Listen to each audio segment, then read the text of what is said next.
Chapter 9. Becoming a Champion. The next Sunday, Stephen went to church. He could not have explained why it should seem in keeping with his new ideas to do so. Certainly he was not in need of more words, nor could he hope to have light thrown on his present lesson by listening to the sermon, unless, indeed, Sarah Jane's idea in regard to watching for the connection between words might be put in practice.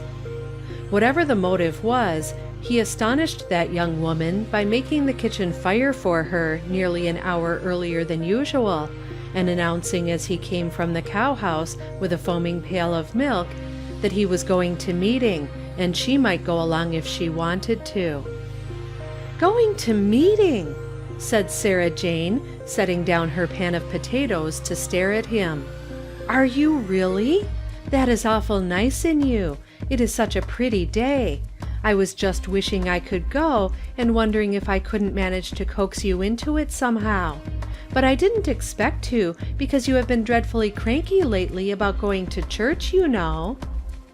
"The horses didn't have to work hard yesterday," said Stephen, "and I reckon it will be good for them to take a little tramp," which was the only explanation he gave to Sarah Jane. However, she was in no wise disturbed. "Whatever took him," she explained to her mother, as she put herself with speed into the green dress, whose appearance did credit to her industry at least, and indeed to her skill, when one took into consideration her meager resources. "Whatever took him to go, I am awful glad he did it. Seems to me I should fly if I couldn't go somewheres today." Then she stopped in the middle of the delightful task of buttoning the green dress, and stared thoughtfully at her mother. "Look here, Mother," she said at last. "Why don't you go with Steve yourself? You ain't been to meeting in an age. I wonder I could be so dreadful mean as not to think of it before. I'll help you get ready in a jiffy, and then I'll stay and tend to the dinner." "Oh, no," Mrs. Mitchell hurried to say. "I can't go today, child. I'm all tuckered out with the extra baking and things yesterday, and I don't feel equal to it. I don't, honest, child, and I couldn't have you miss it for anything in the world. Father and I will see to the dinner and have everything comfortable when you come home. He likes the notion of your going off together to church, like other folks, as well as I do, though he doesn't say much about such things. Sarah Jane, that dress is as pretty as a picture. I declare, you do beat all for fixing over things. I wish Stephen had a better-looking coat to wear." "So do I," declared Sarah Jane earnestly. "But don't say a word, Mother, or he will get a fit at the last moment not to go. It isn't so dreadful looking. I ironed it as though it had been a satin coat instead of an old faded-out linen, and I turned over the collar deeper, so that the grass stains do not show so bad. I reckon I had a notion that he would go to church today, and that is what made me take the extra pains." Mrs. Mitchell was at the window in Sarah Jane's room, watching Stephen as he brought Doll and Dobbin, harnessed to the little old spring wagon, around to the side door. His coat was very short-waisted, and, for that matter, narrow-chested. "It was too bad in it," the mother murmured, "to go and shrink like that." But then it had been washed so many times, and she could see, even from the window, that it was frayed at the wrists. Mrs. Mitchell had a distinct mental photograph of her Stephen as he should have been dressed, had her power been equal to her loving will. He never knew how hard it was for his mother to see him driving to church dressed as he was, yet that he would go to church at all was surely something to be thankful for. And the tears which she brushed from her eyes as she finally turned away after watching them down the road were born partly of regret over the overgrown clothes, and partly of joy at the thought that they were on their way to meeting like respectable folks. The church was small and plain, but was fairly well filled with people who were a marked contrast to the Mitchells. even as uncultured an eye as Stephen's was able to discover that he was by far the worst-dressed person there, and Sarah Jane felt by no means so fine in her made-over green dress as she had in her own room. It took but one swift glance at Fanny Bascom's new lavender suit to discover that the plaits of her dress were not in the right place, that the points of her basque were too long, and that her sleeves were not the correct shape. Her face grew red as she looked and thought, and she actually had some trouble to keep back the tears. She had worked so hard and believed that she had done so well. What was the use in trying to look in the least like other folks? Poor Sarah Jane. At that moment the minister was reading, "Why do ye spend your money for that which is not bread, and your labor for that which satisfieth not?" Why indeed? Sarah Jane did not even hear the words, so absorbed was she in her own sorrow. Even the green braid had lost its power to comfort, for Fanny's went down the back as well as the front, and crossed in some bewildering fashion which she could not make out. The service over, Stephen stood on the steps outside and waited for his sister. He had need of patience, for she was making her passage down the aisle as slow as possible. Her courage had already revived. Was she, who had overcome such mountains of difficulties in the past, to be vanquished by a bit of green braid? She resolved to conquer. If somebody would only detain Fanny Bascom in the aisle long enough for her to discover just where the braid crossed in the back, she felt that she could succeed. Fortune favored her. Fanny was halted just before she reached the door by someone who was eager to make arrangements for a basket picnic gotten up hastily in honor of one of their friends. Sarah Jane, while she studied the braid, heard snatches of the talk, and found time to give one little regretful thought to the fact that from all such interests she was counted out.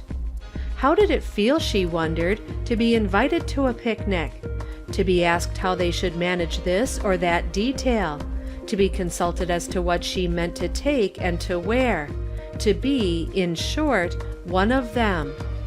The last picnic which Sarah Jane had attended, the girls had ignored her and gone off on a stroll by themselves, and at lunchtime she had been unable to find anyone to share her lunch with her.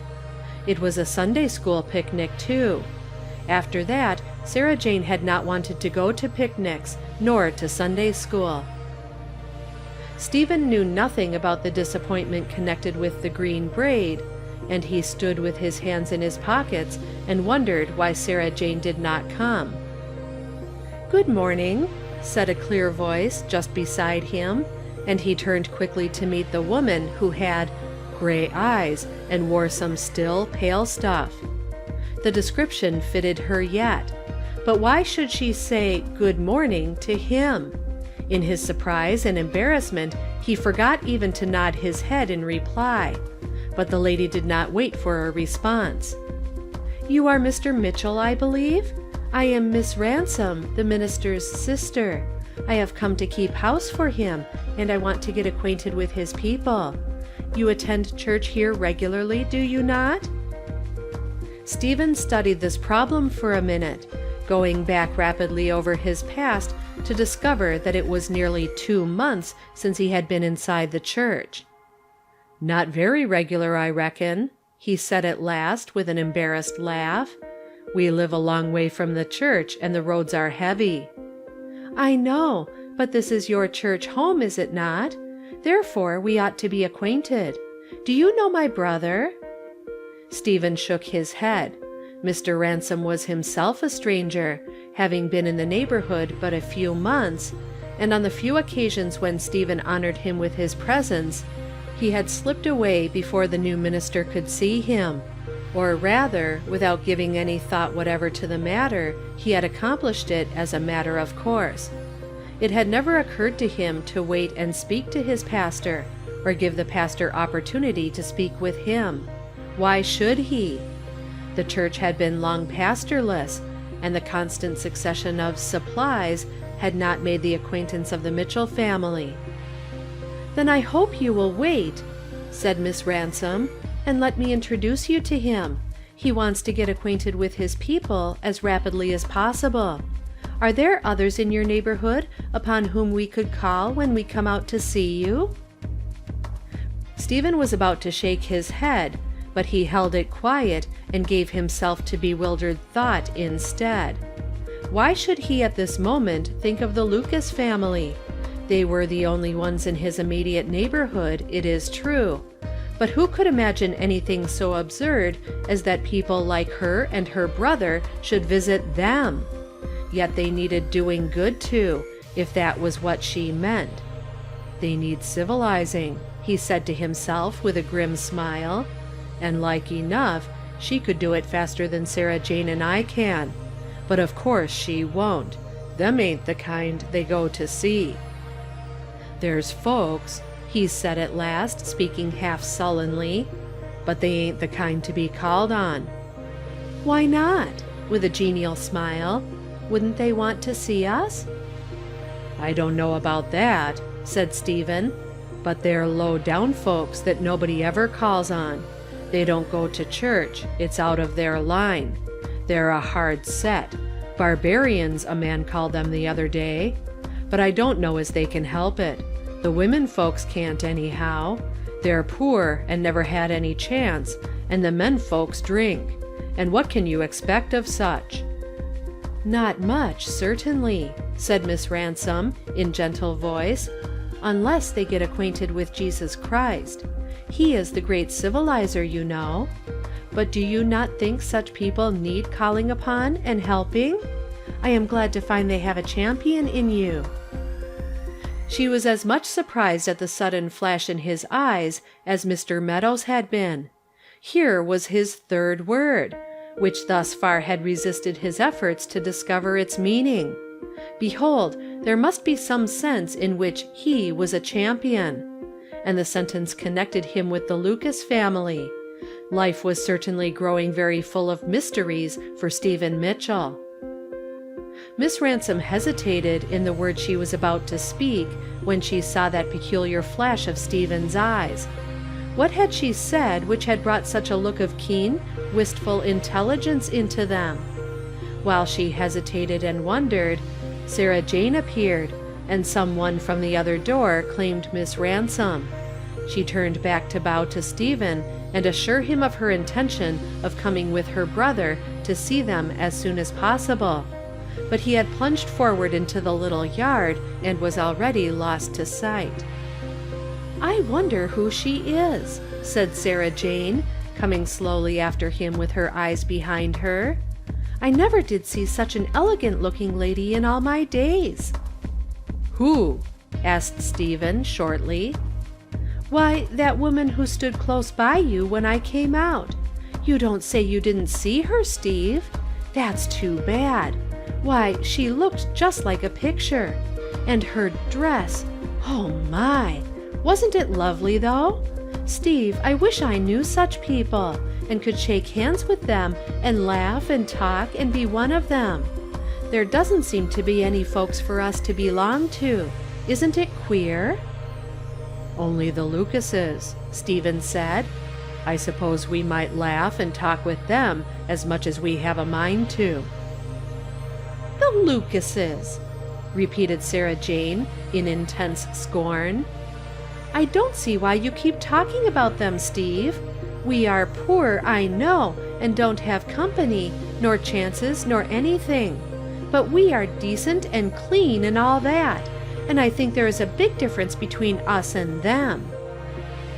Then Stephen, who had already gone deeper into the problems of life than his sister had thought of doing, reflected that Sarah Jane, from her standpoint, looked down upon those below her with even more vehemence, perhaps, than those who were above her looked down upon her. "But she's above us high enough," he told himself, with the peculiar emphasis on the pronoun which distinguished one person in his mind from all others. "And she wasn't scornful nor lofty. I guess she would have been nice to Sarah Jane. I might have introduced her, I suppose.